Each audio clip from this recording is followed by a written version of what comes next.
पास आऊंगा। हमारे साथ देवकी नंदन ठाकुर जी जुड़ गए हैं, कथावाचक हैं, हिंदू धर्मगुरु हैं। देवकी नंदन ठाकुर जी, आपका बहुत बहुत स्वागत है इंडिया न्यूज में। सीधा सवाल, आपने एक पिटीशन फाइल की है, सुप्रीम कोर्ट में वर्शिप एक्ट के खिलाफ क्यों दाखिल की है? औरंगजेब आकर हमारे मंदिरों को तोड़ता है, हमारे देवी देवताओं की मूर्तियों को खंडित करता है, और फिर हम जब वहां जाते हैं और वहां पूजा करने का अपना मन, आजादी के बाद भी जब हमारा देश आजाद होता है और हम कहते हैं कि हम अपने पूजा के स्थानों में जाएंगे, स्पेशली 3 जगह प्रमुख है।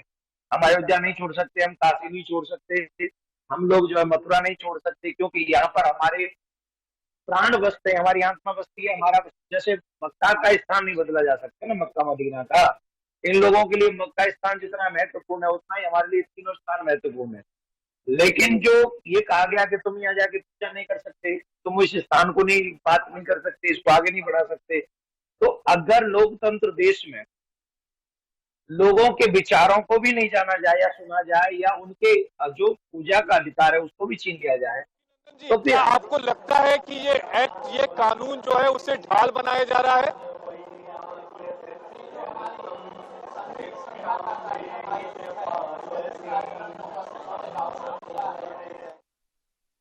मैं बताता हूँ। अभी जब ज्ञानवापी मस्जिद की बात हुई और हम लोग वहां जाने लगे, ज्ञानवापी मस्जिद की टीवी डिबेट में गया, तो जो अदर समाज के लोग थे बार बार एक ही बात कर रहे थे, 91 में जो कानून बन गया था उसको आप ऐसे नहीं कर सकते, आप दोबारा नहीं जा सकते, आप ये नहीं कर सकते। तो हमने फिर 91 वाले केस के अपोजिट जाकर हमने कहा कि कम से कम हम 91 में जो केस बनाया नरसिम्हा राव सरकार के माध्यम से, जिसने हम हिंदुओं की पूजा स्थली को, पूजा पद्धति को या हमारे अधिकार का हनन करने का एकदम विरोध किया गया है, तो हम कोर्ट के माध्यम से चाहते इन 3-4 दिनों में अगर हम नहीं गए होते टीवी डिबेट में, तो और वो अगर ये इसको न उठा रहे होते, तो आपने कहा आप धर्मगुरु हैं, अयोध्या धर्म से संबंधित है, मथुरा धर्म से संबंधित है, काशी धर्म से संबंधित है।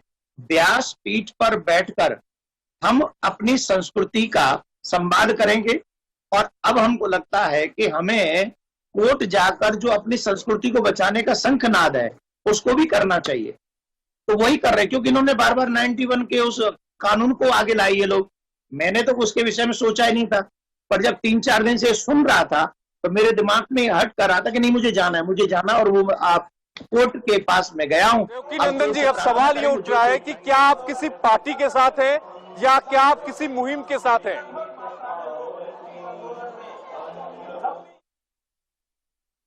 नहीं, मैं इस बात से बिल्कुल भी सहमत नहीं हूं, क्योंकि जिस समय कांग्रेस की सरकार थी 8-9 में या 6-7 में, मैं तो 97 से कथा कर रहा हूं और 97 से हिंदू संस्कृति की बात कर रहा हूं। न बीजेपी थी न कोई और था। मैं कांग्रेस और बीजेपी का मेरा कोई मतलब ही नहीं है भाई। पार्टियों का काम है वो पार्टी करे, नेता नगरी का काम है वो नेता नगरी करे। मेरा काम नेता नगरी करना नहीं है। मेरा काम है धर्म की रक्षा करना, मेरा काम है धर्म का प्रचार करना, मेरा काम है धर्म के प्रति लोगों को भावुक बनाना, श्रद्धावान बनाना, उनके घरों की संस्कृति को बचाए रखना। और वही काशी मथुरा, इसीलिए काशी मथुरा। सर, अब कई ऐसे धार्मिक स्थानों की बात हो रही है जो विवादित है, तो अब ऐसे में सवाल उठता है कि देवकी नंदन जी, ये लड़ाई कहां तक जाएगी? देखिए, मैंने एक बात कही है, जिस समय अयोध्या पे निर्णय आया भी नहीं था, सुप्रीम कोर्ट में वो केस चल रहा था, आपके चैनलों पर भी कई बार मैंने एक बात कही थी और यात्रा निकाली थी, कम से कम 50-60 हजार लोग उसमें साथ में थे, कानपुर में साथ में थे, प्रयाग में साथ में थे, कम से कम 1 लाख लोग। हमने वहां भी उस समय एक बात कही थी कि काशी मथुरा अयोध्या हमको प्यार से दे दो, आप 3 जगह हमको दे दो, हम 300 मस्जिद बनवाएंगे, ये हमारी तरफ से प्यार का ऑफर था उनके। लेकिन उन्होंने इग्नोर किया, उन्होंने माना ही नहीं। अब जब 2 चीजों में विवाद है, 2 लोगों में विवाद है, और एक व्यक्ति रूट पर कब्जा किए बैठा है, वो मानेगा नहीं, तो हमारे पास ऑप्शन क्या है? हमारे पास ऑप्शन तो कोर्ट ही है ना।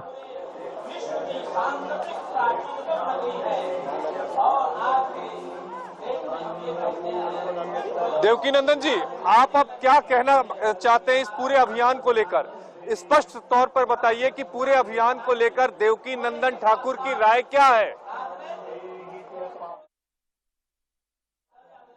जो 91 में ये जो वर्शिप एक्ट है कि जिसमें कोई जगह स्थान नहीं बदला जा सकता, जो जहां है वहीं रहेगा, इस कानून में बदलाव होना चाहिए या ये कानून निरस्त हो जाना चाहिए और हमारे अधिकारों का हनन नहीं होना चाहिए। किसी भी व्यक्ति को ये अधिकार नहीं है, न सरकार को ये अधिकार है कि व्यक्ति को कोर्ट जाने से रोके। मंदिरों को तोड़ा गया, और तो इस मंदिरों को तोड़ने के पीछे देवकी नंदन जी मकसद क्या रहा होगा? देखिए, मैं बात करूंगा 3 जगह की, क्योंकि मैं धर्मगुरु हूं।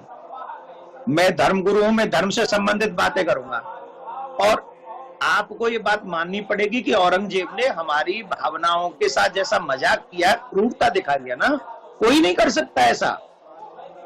और अपनी संस्कृति का हरासमेंट इतना हुआ हो और फिर उसके बाद आप आजाद हो गए हो और उसके बाद भी आप ऐसा कानून ले आए कि नहीं आप अपनी बात नहीं कहोगे, कोर्ट भी नहीं जाओगे। ये कितना दुर्भाग्य। हम आजाद देश के लोग हैं ना।